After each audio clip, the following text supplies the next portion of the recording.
Sebelumnya, Assalamualaikum warahmatullahi wabarakatuh.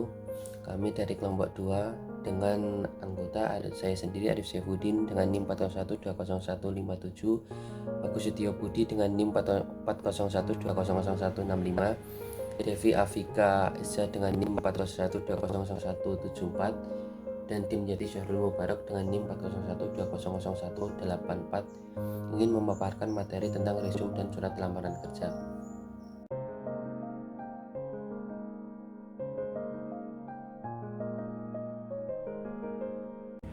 Definisi dari resume. Resume adalah sebuah ringkasan atau rangkuman dari sebuah tulisan atau karangan panjang yang dipersingkat dengan mengambil bagian pokok dan juga menyisihkan rincian serta ilustrasinya. Dalam dunia kerja, resume adalah dokumen yang berisi ringkasan pengalaman, keahlian, pendidikan, dan pencapaian seseorang. Dengan kata lain, resume adalah dokumen yang dibuat untuk memberikan gambaran singkat mengenai calon karyawan, terutama dari sisi pengalaman dan kemampuannya. Biasanya resume dipakai sebagai penelitian oleh perusahaan yang hendak dilamar untuk melihat seberapa layak atau tidaknya si pelamar menempati posisi tersebut. Tujuannya adalah untuk lamaran pekerjaan, yakni sebagai informasi atau penjelasan terkait kualifikasi seseorang secara jelas dan tetapi ringkas dan padat. Syarat resume baik dan benar menurut Bovie and Dill tahun 2002. Yang pertama yaitu kerapian atau neatness, yaitu resume ditulis di atas kertas bersih dan berkualitas, tidak ada coretan, dan bentuk huruf yang dipilih juga baik. Yang kedua yaitu kesederhanaan atau simplicity, yaitu bahasa yang digunakan dalam resume tersebut sebaiknya bahasa yang sederhana, jelas, dan ringkas. Format resume juga harus dibuat agar enak dibaca. Yang ketiga yaitu keakuratan atau akurasi, yaitu informasi yang disajikan harus akurat dan dapat dibuktikan kebenarannya. Jika informasi yang disajikan dalam resume tidak akurat, akibatnya akan sangat fatal karena HRD akan benar-benar mengecek keakuratan tersebut. Yang keempat yaitu kejujuran atau honesty. Informasi yang disajikan dalam resume adalah fakta yang tidak mengada-ada, misalnya kejujuran dalam mencantumkan umur, status perkawinan, dan latar belakang pendidikan. Setiap pekerjaan yang dilakukan haruslah mengutamakan sikap jujur.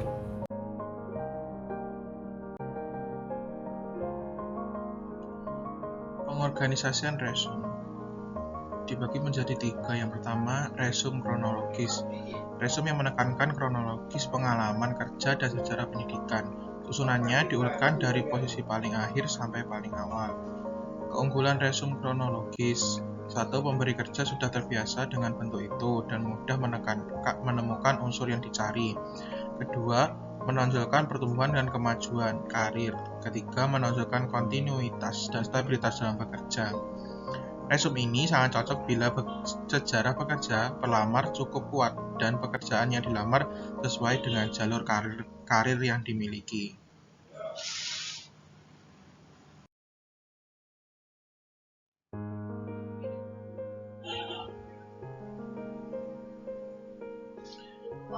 Selanjutnya, resume fungsional. Resume yang disusun atas dasar fungsi dalam organisasi yang dapat dilakukannya dengan baik dan menguraikan terlebih dahulu keterampilan yang relevan.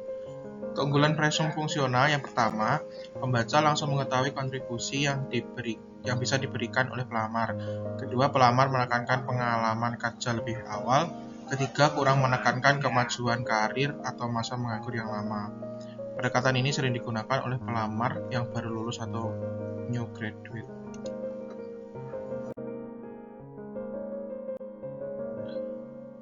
Yang ketiga yaitu resume kombinasi. Resume kombinasi memasukkan sifat-sifat manusia dari format kronologis dan fungsional.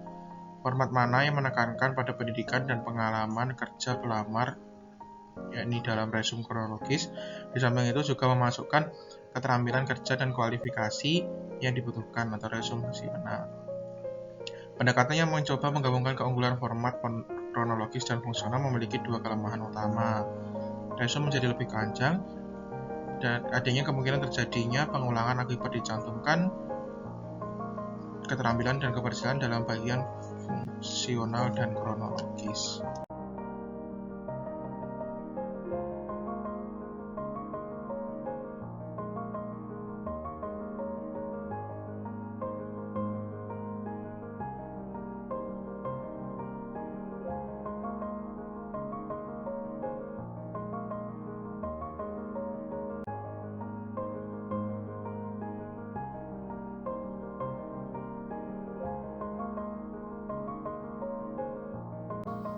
Selanjutnya adalah surat lamaran kerja. Surat lamaran kerja adalah surat yang diajukan oleh seseorang yang mendapatkan pekerjaan pada suatu instansi atau perusahaan. Juga sering diartikan sebagai surat yang dibuat seseorang untuk menyampaikan pesan ke suatu perusahaan atau instansi dengan maksud melamar ke perusahaan tersebut. Surat lamaran kerja termasuk surat resmi yang bersifat pribadi. Surat lamaran kerja berupa surat permohonan yang dibuat oleh pencari kerja yang dikirimkan kepada pencari tenaga kerja, misal perusahaan, kantor, atau instansi untuk mendapatkan pekerjaan atau jabatan yang sesuai dengan kebutuhan pencari tenaga kerja. Pengiriman surat lamaran kerja dibedakan menjadi dua. Yang pertama adalah solicited application letter, surat lamaran yang dibuat berdasarkan lowongan pekerjaan yang disebarluaskan di media sosial. Dan kedua, unsolicited application letter atau surat lamaran kerja yang dibuat atas inisiatif pelamar atau tanpa adanya informasi lowongan pekerjaan. Jenis surat lamaran kerja dibedakan menjadi dua, yaitu berdasarkan jenisnya dan berdasarkan isinya. Yang pertama adalah berdasarkan jenisnya. Surat lamaran kerja merupakan jenis surat resmi. Sedangkan berdasarkan isinya, surat lamaran kerja dapat dibedakan menjadi tiga, yaitu surat lamaran berdasarkan iklan, lowongan media massa, poster, ataupun internet. Kedua, surat lamaran berdasarkan rekomendasi seseorang atau rekanan. Yang terakhir, surat lamaran berdasarkan inisiatif sendiri. Susunan surat lamaran kerja. Adapun susunan surat lamaran kerja adalah sebagai berikut. Yang pertama adalah paragraf pembuka yang berisi paparan kualifikasi yang relevan dengan tujuan karir dan juga berisi sumber informasi dari lowongan kerja tersebut didapatkan atau nama orang atau media yang memuat informasi tersebut. Yang kedua, paragraf isi memuat permohonan akan pekerjaan yang diminati atau diharapkan oleh pembaca dan tidak mengulang hal yang sudah dijelaskan dalam resume atau CV. Mulai paparan pendidikan, pengalaman, sikap, minat, dan kualitas personal. Dan yang ketiga, paragraf penutup berisi pernyataan keinginan untuk melakukan wawancara sesuai dengan waktu yang disediakan oleh perusahaan. Penulisan surat lamaran kerja. Penulisan surat lamaran kerja merupakan hal yang pertama dilihat dan dipertimbangkan oleh pihak perusahaan, kantor, atau instansi. Namun, banyak orang yang hanya menyalin surat lamaran kerja yang sudah ada, padahal surat yang disalin itu belum tentu benar. Mereka tidak mengetahui apakah surat tersebut sudah benar atau tidak. Penulisan surat lamaran kerja yang baik meliputi 3 syarat. Di antaranya adalah bentuk surat, isi surat, dan bahasa surat. Adapun cara membuat surat lamaran kerja yang baik dan benar sebagai berikut.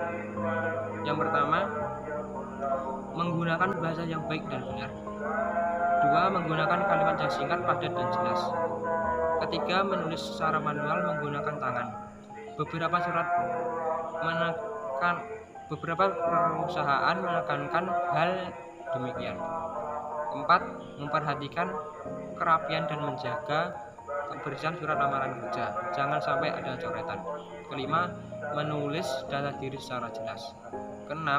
Menambah sertifikat pendukung sebagai nilai tambah. Contoh kesalahan penulisan. Yang pertama, kesalahan pada struktur alamat tujuan. Kesalahan pada struktur alamat tujuan yang ditemukan adalah kesalahan penulisan kepada. Berikut adalah gambar dan kutipan contohnya. Pada YTH pimpinan Budi fotografi di tempat.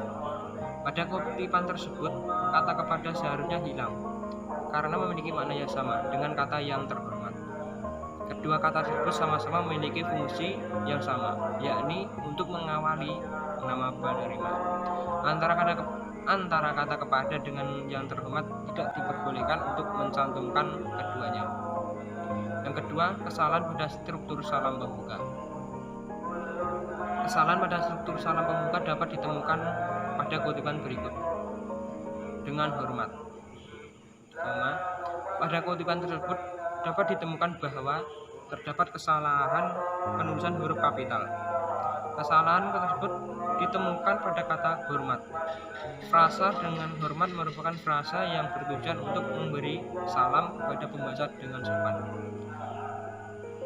Penulisan frasa ini pun seharusnya menggunakan huruf kapital di awal saja, bukan semua kata.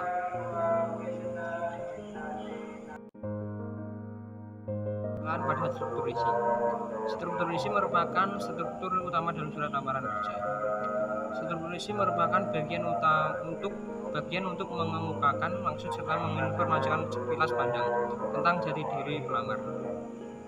Berdasarkan pendapat tersebut dapat dinyatakan bahwa pada bagian inilah penulis menyampaikan maksud dari surat lamaran yang dituju.